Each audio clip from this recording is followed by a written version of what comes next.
In 1857, the cotton fields of Wilkinson County, Mississippi, stretched endlessly under the merciless sun. The air hung heavy with humidity and something else, an oppressive silence that seemed to press down on everything it touched. It was here, on the Magnolia Ridge plantation, that a transaction took place that would echo through the decades like a stone dropped into still water, sending ripples of horror that would never quite settle. The plantation house stood 3 stories tall, its white columns stained yellow from years of neglect. Spanish moss draped the ancient oaks like funeral shrouds, and the wooden floors creaked with secrets that the walls had absorbed over generations. It was a place where whispers carried farther than screams, and where the living envied the dead. On a Tuesday morning in late September, as the leaves began their slow turn toward death, Overseer Thomas Blackwood received word that a slave girl was to be sold. Not unusual in itself, such transactions were as common as the sunrise. But this particular sale carried with it an air of urgency that made even the most hardened plantation workers exchange uneasy glances. The girl's name was recorded in the plantation ledger as Patience. She was 18 years old, according to the records, though her exact age remained as uncertain as everything else about her brief existence. What was certain was that she had been marked as sick, unfit for the heavy labor that justified her keep.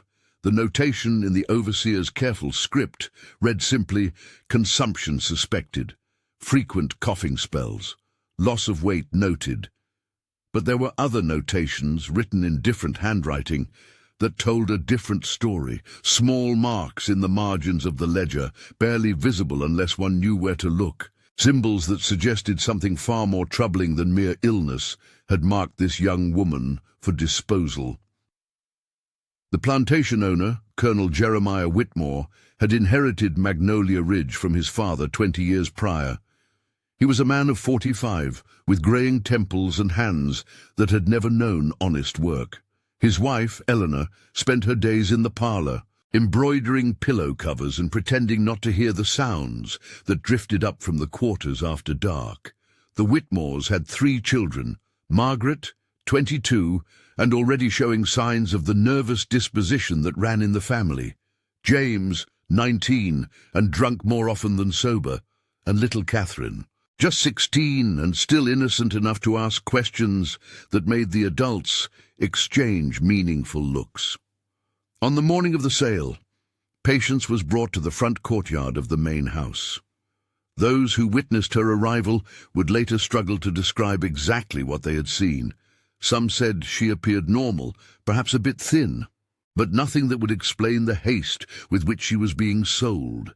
Others claimed there was something wrong with her eyes, not their color or shape, but the way she looked at things, as if she could see through the surface of the world to something underneath. The buyer arrived just before noon. His name was Silas Crane, a trader known throughout the region for purchasing slaves that others considered damaged goods. He specialized in what he called reclamation projects, individuals who could be bought cheap and either restored to usefulness or, if that failed, put to work in ways that required no particular care for their well-being. Crane was a thin man with sunken cheeks and clothes that always seemed too large for his frame. He traveled alone, carrying his money in a leather pouch that never left his side, and he had a reputation for asking few questions about the merchandise he purchased. This trait made him popular among plantation owners who needed to make discreet sales. The transaction itself took less than 10 minutes.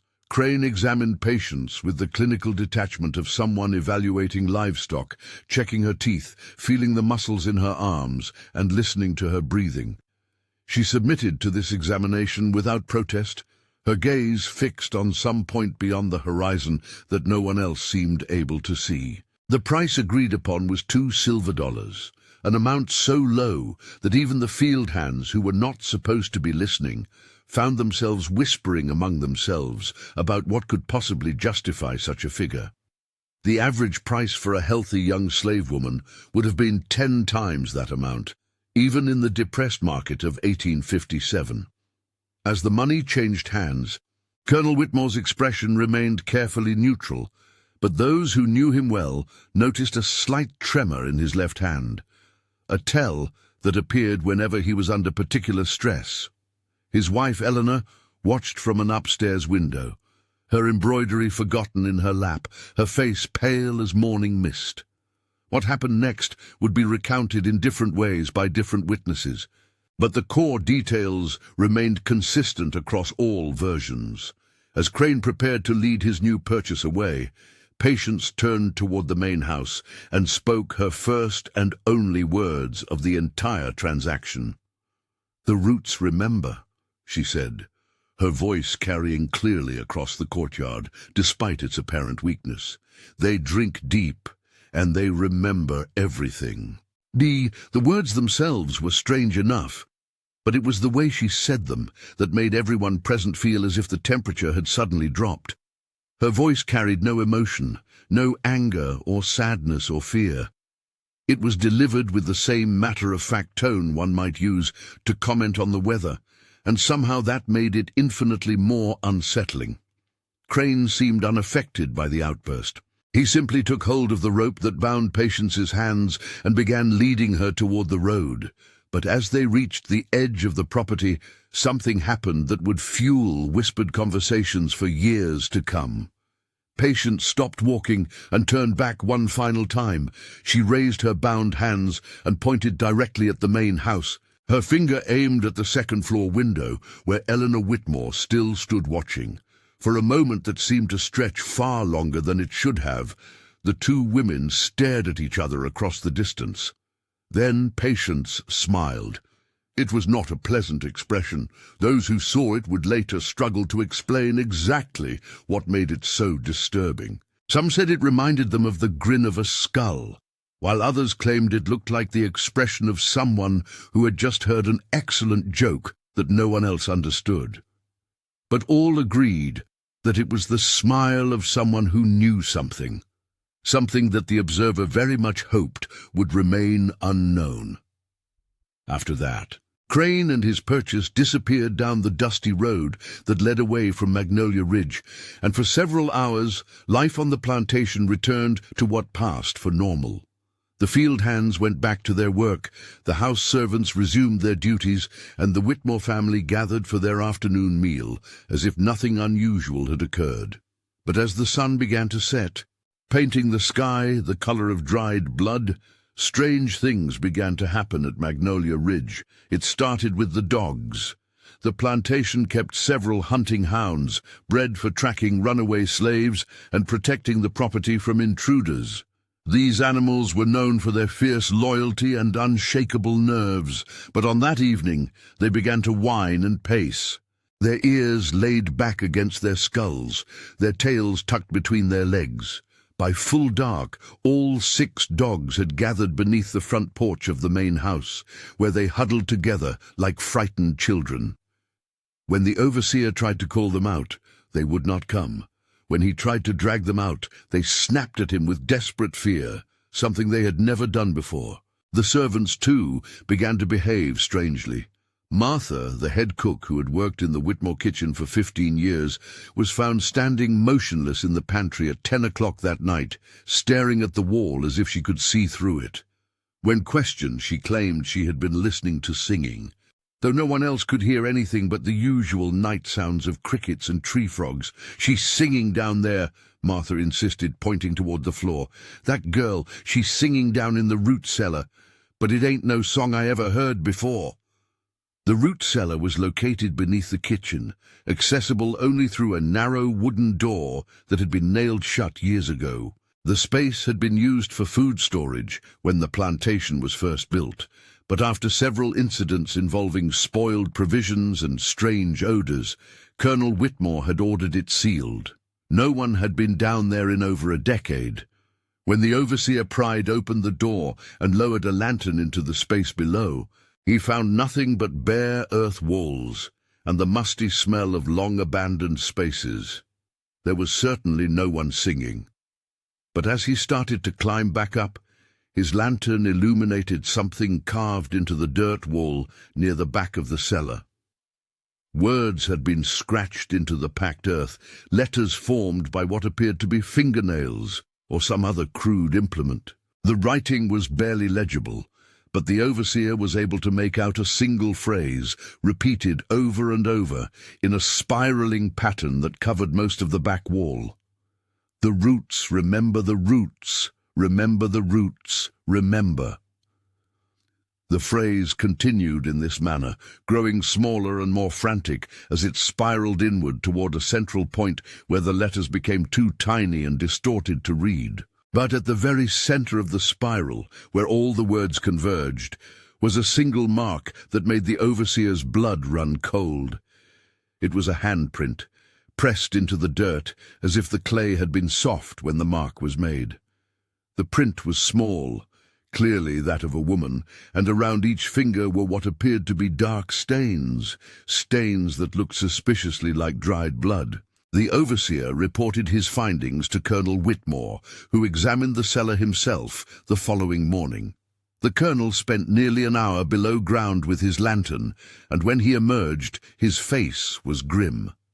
He ordered the cellar door to be not only resealed, but to have heavy stones piled against it. Then he gathered his family and several of the senior servants for a meeting in the parlor. What was discussed at that meeting would never be fully disclosed, but the kitchen maid who served tea during the gathering later reported that she heard Colonel Whitmore say something about old debts and things that should have stayed buried. Mrs. Eleanor Whitmore was heard to protest that we had no choice and that it was the only way to keep the family safe. The subject of their discussion became clearer 3 days later when a rider arrived at Magnolia Ridge with disturbing news. Silas Crane, the slave trader who had purchased Patience, had been found dead on the road about 20 miles south of the plantation. His body was discovered by a merchant who was traveling the same route and noticed Crane's wagon stopped by the side of the road. According to the merchant's account, Crane appeared to have died of natural causes, possibly a heart failure brought on by the heat.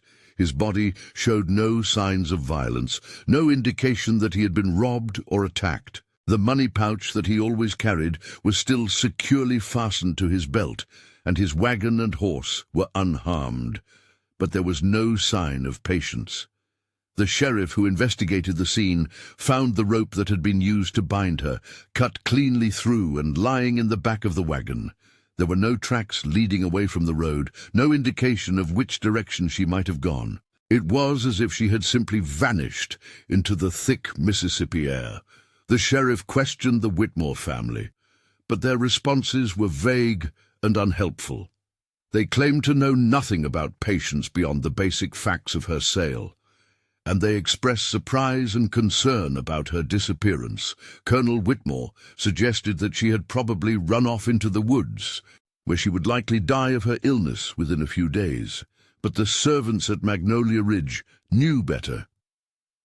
They had begun to notice things that suggested Patience had not simply wandered off to die in the forest. Small signs that something was very wrong had begun to appear around the plantation. The first incident occurred in the cotton fields. Several of the field hands reported that their tools, hoes and sickles and picking sacks, were being moved during the night. They would leave their equipment in one place at the end of the workday, only to find it arranged in strange patterns the next morning. The tools were often found stuck upright in the soil, forming rough circles or spirals that reminded the workers of symbols they had seen scratched into trees in the deep woods. Then there were the sounds. The plantation had always been a noisy place after dark, filled with the calls of night birds, the rustle of small animals in the underbrush, and the distant singing that sometimes drifted up from the slave quarters. But now there were new sounds, sounds that no one could identify or explain. The most disturbing was a rhythmic tapping that seemed to come from beneath the ground. It would start just after midnight and continue until dawn, a steady beat like someone knocking on the underside of the earth. The sound was loudest near the main house, particularly around the sealed root cellar, but it could be heard throughout the plantation if one listened carefully. Some of the servants claimed they could hear other things as well. The sound of footsteps on wooden floors where no one was walking, doors opening and closing in empty rooms, and sometimes what sounded like whispered conversations in a language no one recognized. Margaret Whitmore, the Colonel's eldest daughter, was the first member of the family to acknowledge publicly that something was amiss. She had always been prone to nervousness, but in the weeks following Patience's sale, her condition worsened dramatically. She began to suffer from terrible nightmares that left her screaming and thrashing in her bed, and during her waking hours, she would often be found staring out the window at the sealed cellar door. "She's still down there," Margaret told her mother one morning at breakfast. "I can see her sometimes standing by that door. She's waiting for something." Mrs. Whitmore attempted to dismiss these claims as products of her daughter's overwrought imagination, but privately she had begun to experience her own disturbing encounters. She had taken to keeping her bedroom door locked at night after waking several times to find the door standing open and the distinct impression that someone had been watching her sleep. James Whitmore, the family's 19-year-old son, dealt with his growing unease by drinking more heavily than usual. He spent his evenings in the local taverns, returning home well past midnight in various states of intoxication. But even alcohol could not dull his awareness that something fundamental had changed at Magnolia Ridge.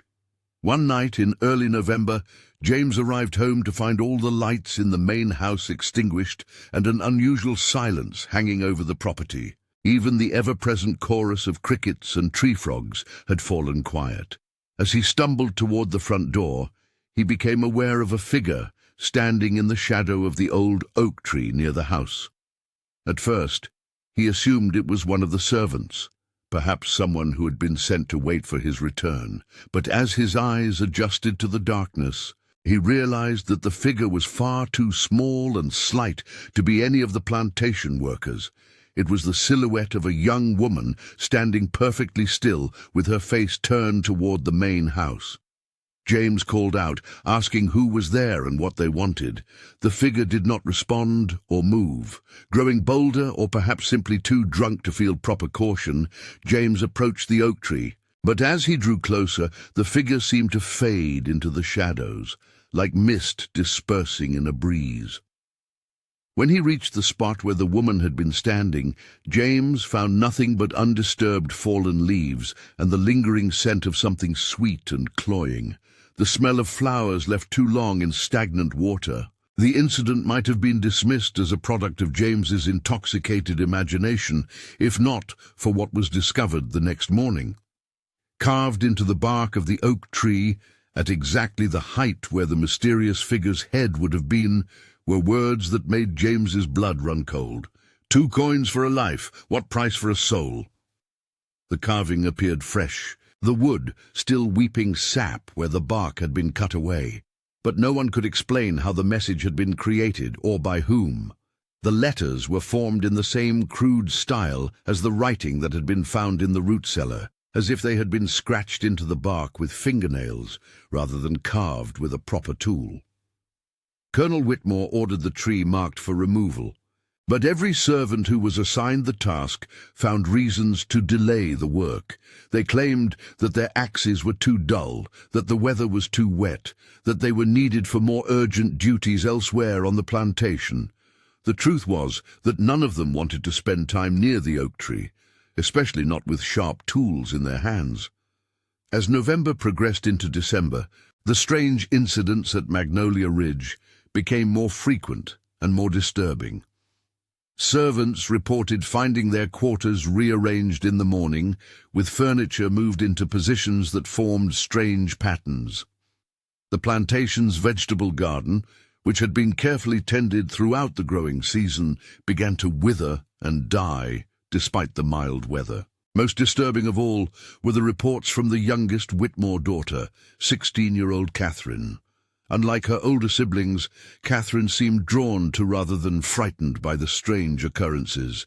She began taking long walks around the property, always alone, and she would return from these excursions with an odd, distant expression in her eyes. When questioned about what she had seen during her walks, Catherine would give vague, unsatisfying answers.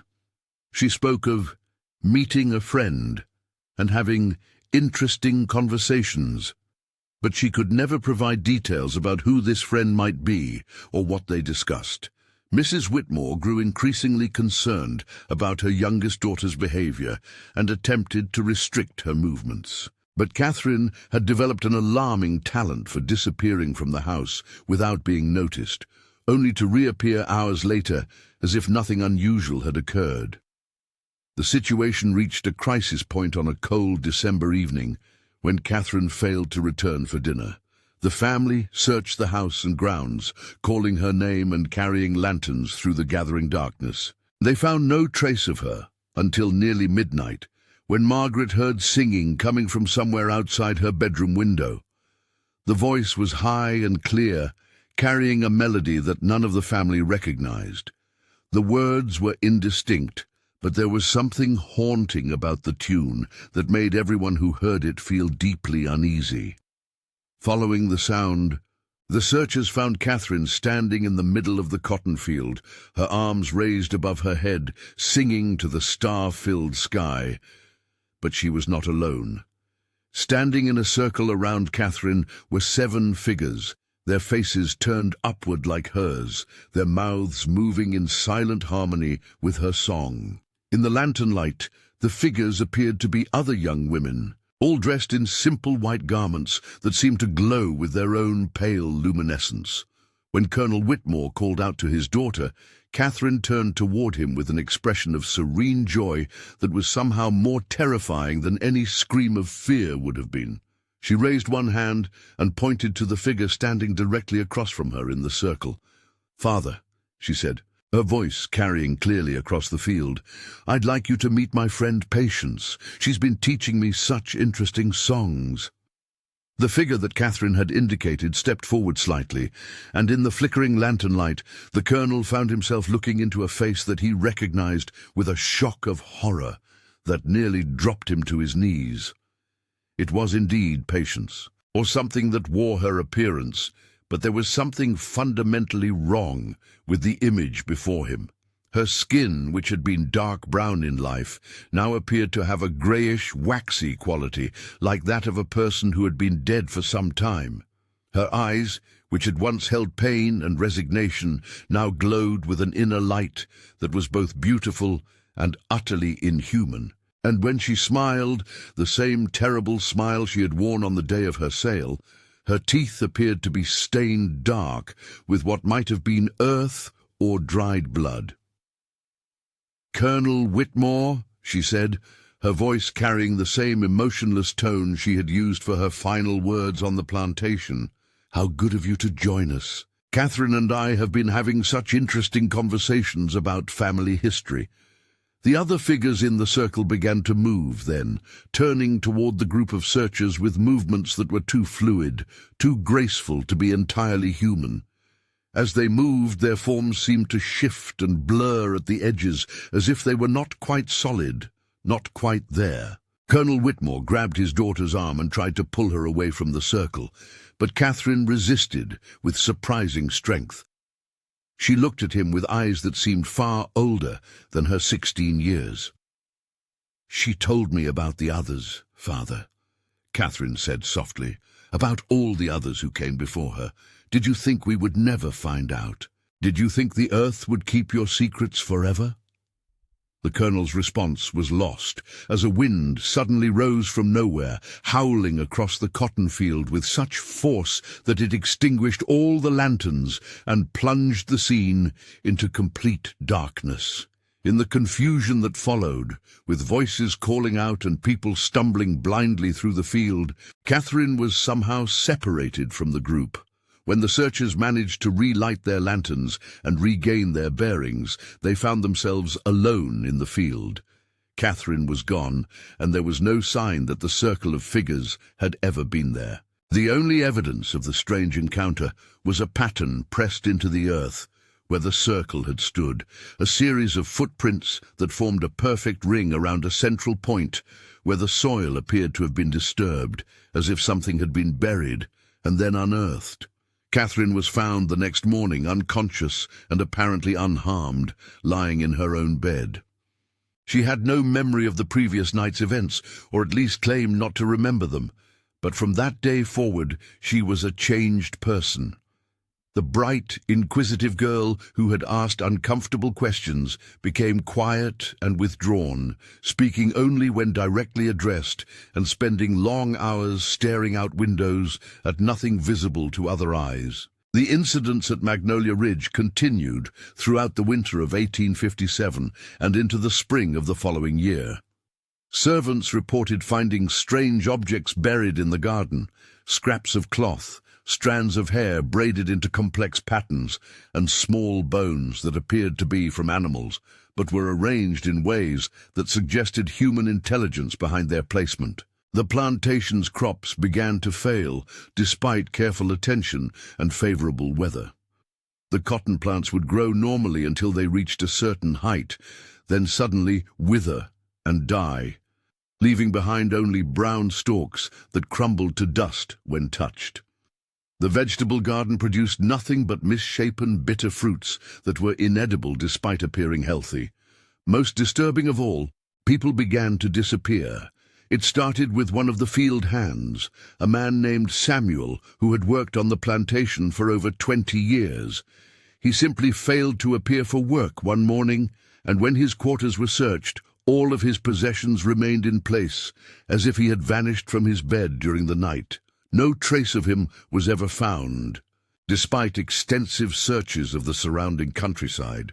2 weeks later, a kitchen servant named Rose disappeared in the same manner.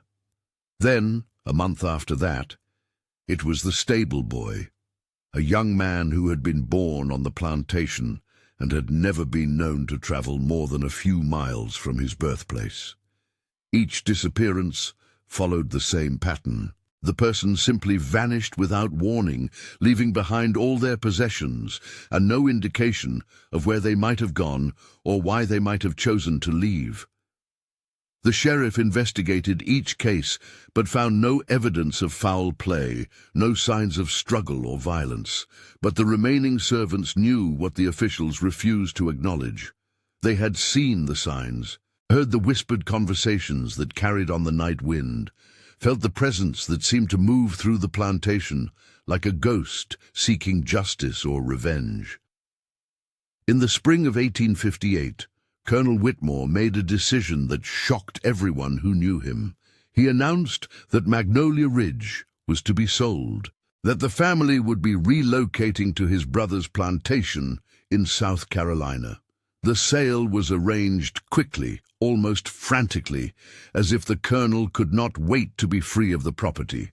The buyer was a cotton merchant from Natchez who had never visited the plantation and seemed interested only in the land value and crop potential. The sale price was significantly below market value, another indication of the colonel's desperation to complete the transaction as quickly as possible. On the day before the family's departure, Mrs. Whitmore was found in the parlor, burning papers in the fireplace. When her eldest daughter Margaret asked what she was destroying, Mrs. Whitmore replied only that there were some records that need not travel with us. The fire burned for hours, consuming what appeared to be ledgers, letters, and other documents that might have shed light on the plantation's history. But not all records were destroyed. Years later, when the main house was being renovated by its new owners, a collection of papers was discovered hidden behind a loose board in the colonel's study. Among these documents was a partial diary kept by Mrs. Eleanor Whitmore, covering the period from 1855 to 1857. The entries make for disturbing reading, though many pages are missing and others are damaged to the point of illegibility. What remains suggests that Patience was not the first slave to be sold under suspicious circumstances, nor was she the first to be disposed of when she became problematic in ways that the diary never fully explains.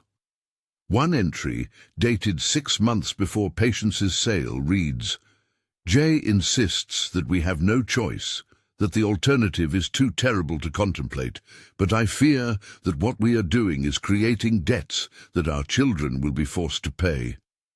The earth remembers everything, and the dead do not forgive." Another entry, written just days after Patience's sale, is even more revealing. She knew. Somehow she knew about the others. Her final words were not a curse but a promise. "I see her face in my dreams now, and I fear that death will not be the end of her story." E.T. The final legible entry in the diary is dated just 1 week before the family's departure from Magnolia Ridge. The roots do indeed remember. They drink deep, and they give back what they have received. We thought we could bury the past, but the past has a way of digging itself up. God forgive us all. The Whitmore family's new life in South Carolina was brief and unhappy. Within 2 years of leaving Mississippi, Colonel Whitmore was dead of what was described as a sudden illness that left him wasted and hollow-eyed. Mrs. Eleanor followed him to the grave 6 months later, her final words reportedly being an apology to someone who was not present in the room.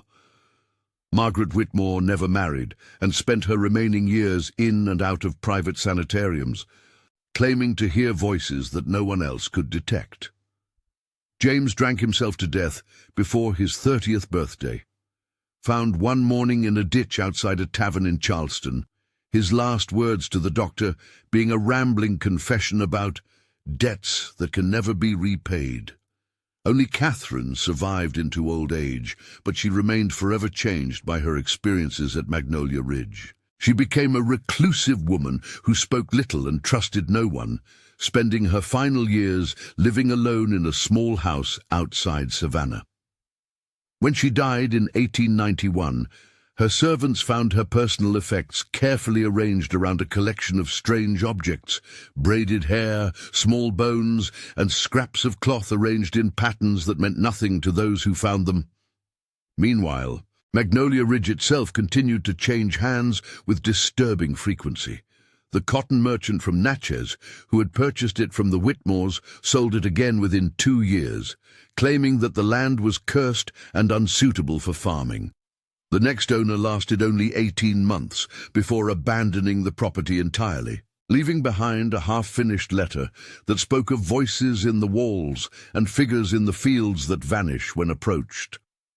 By 1865, Magnolia Ridge stood abandoned, its fields returning to wilderness and its buildings slowly succumbing to decay. Local people avoided the property, spreading stories of strange lights that could be seen moving through the ruins at night and voices that called out from the old root cellar, though the entrance had long since been sealed with stones.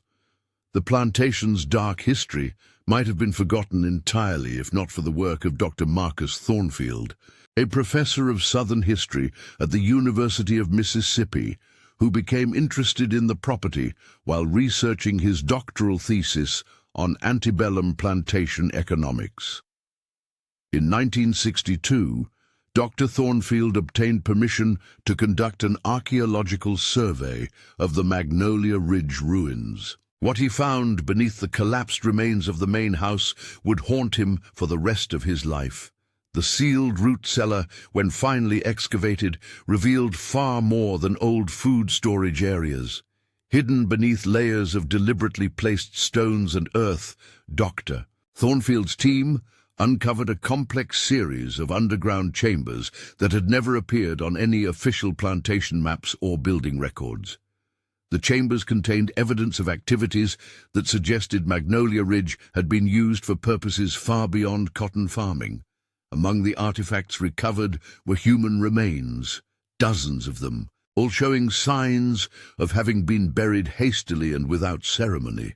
The bones showed evidence of malnutrition and disease, but also of something more disturbing: deliberate modification that suggested the victims had been subjected to experimental procedures of some kind.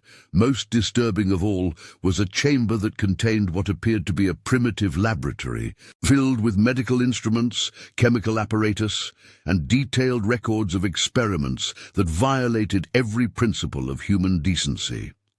The records, written in Colonel Whitmore's careful script, detailed procedures that had been performed on slaves who were described as subjects and specimens. The documents revealed that Magnolia Ridge had been the site of medical experiments that were far ahead of their time and far beyond the bounds of ethical treatment. Slaves who became sick or proved troublesome were not simply sold or disposed of, but were used as test subjects for procedures that ranged from surgical experiments to psychological manipulation techniques.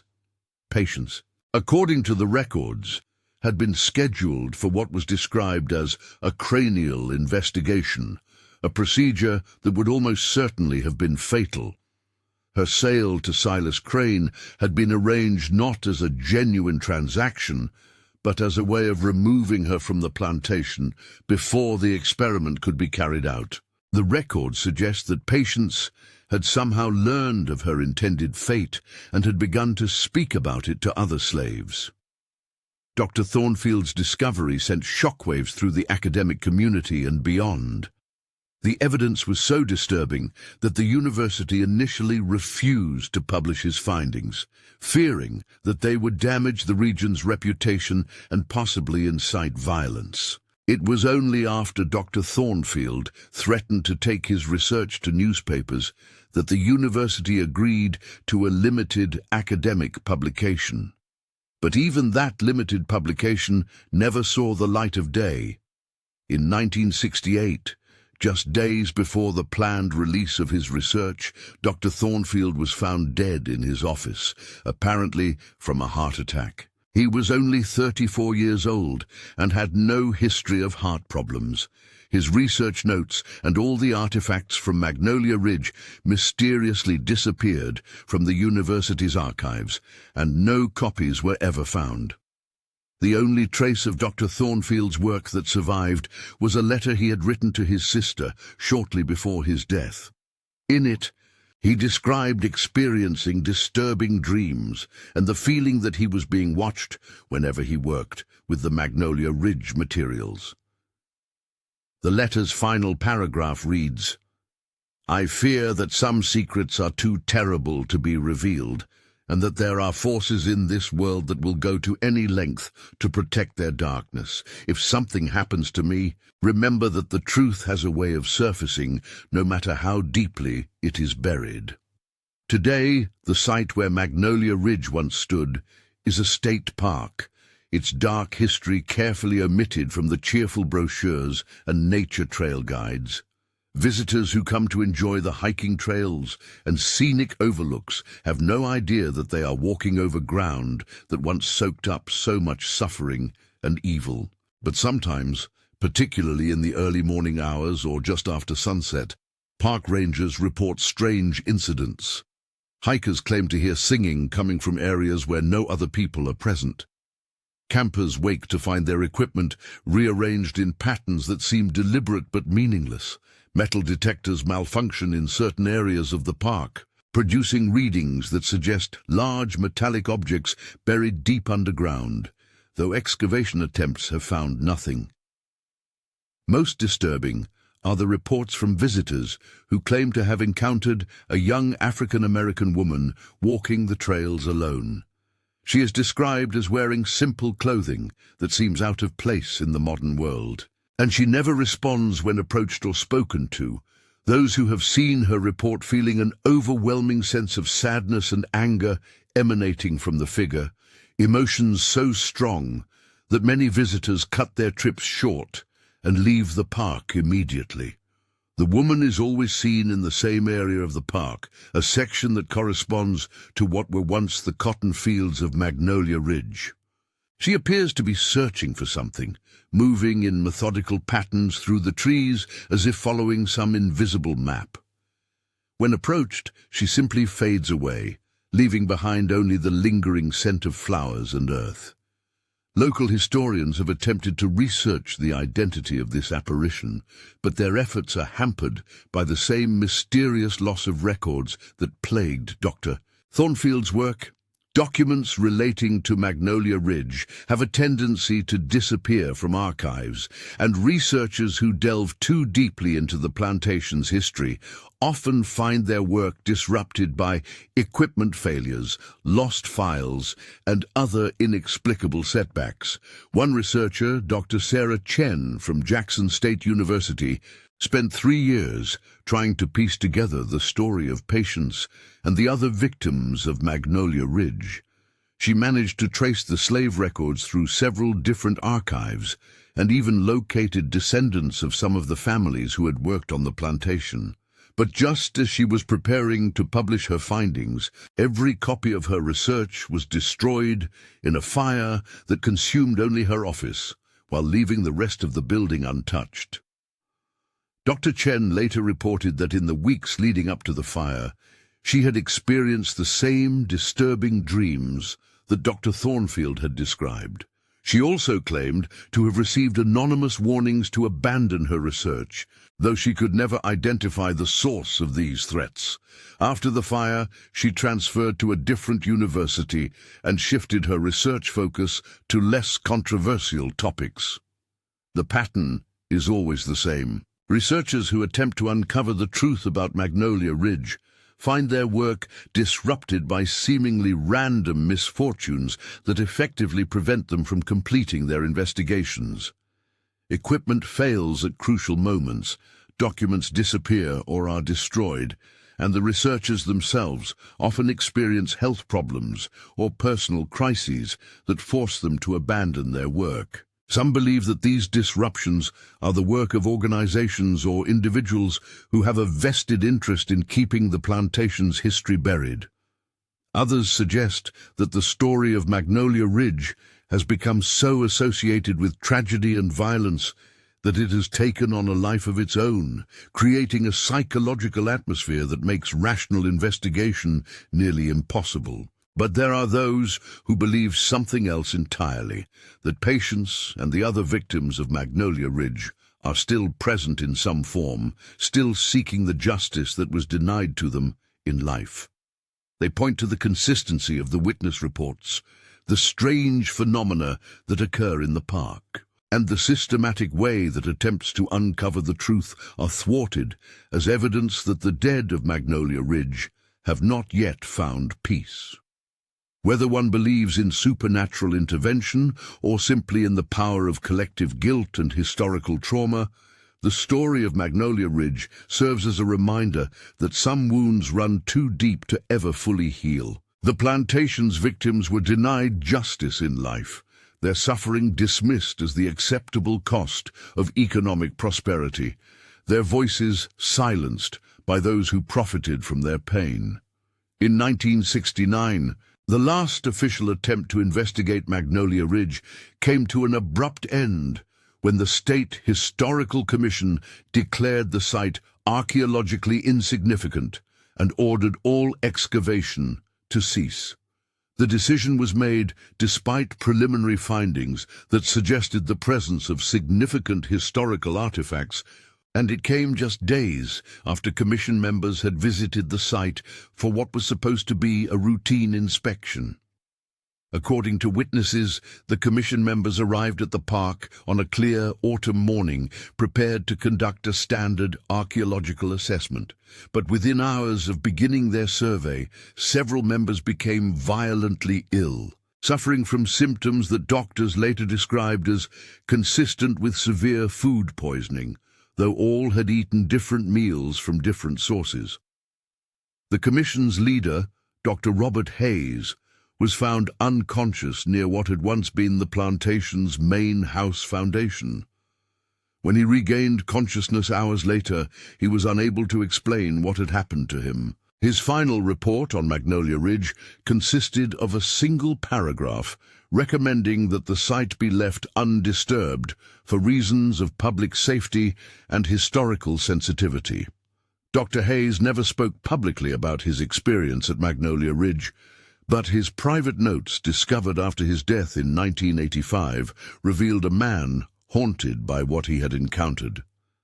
"Some places," he wrote, "are too heavy with sorrow to bear examination. The earth itself rejects our intrusion, and the dead demand their privacy. We have disturbed enough."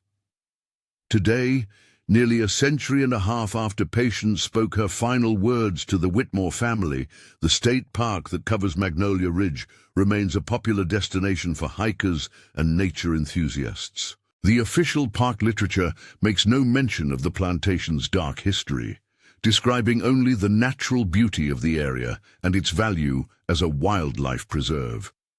But for those who know where to look, signs of the past remain visible.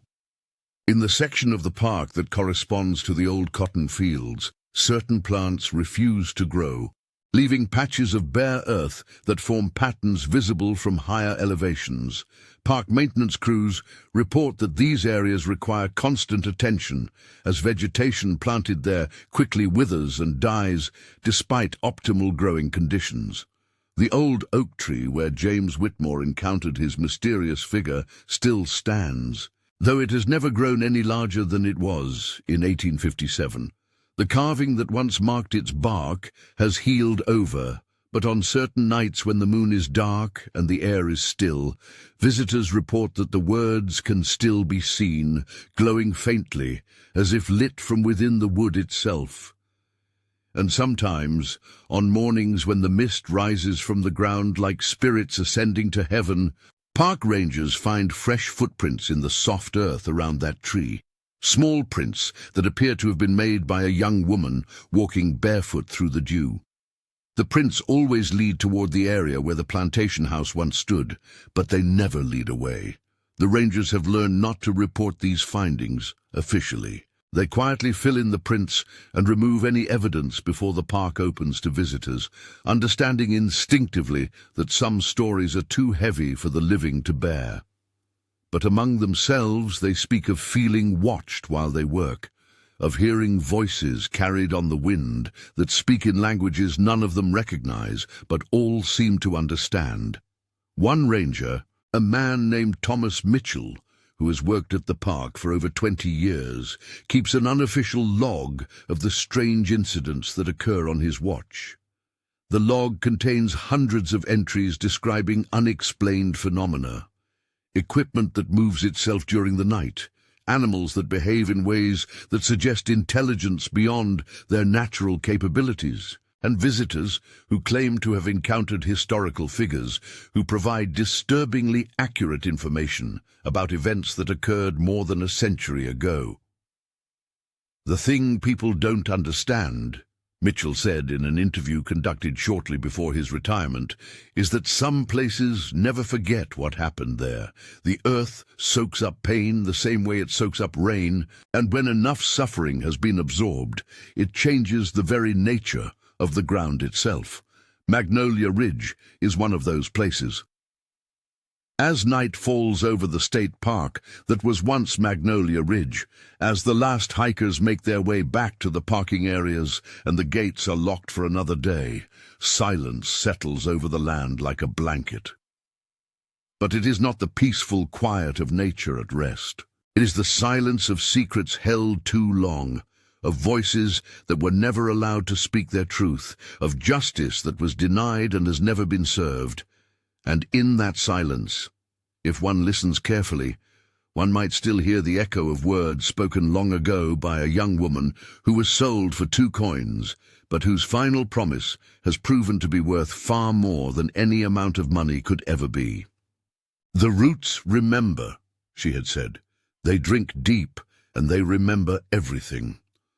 The roots of Magnolia Ridge remember still,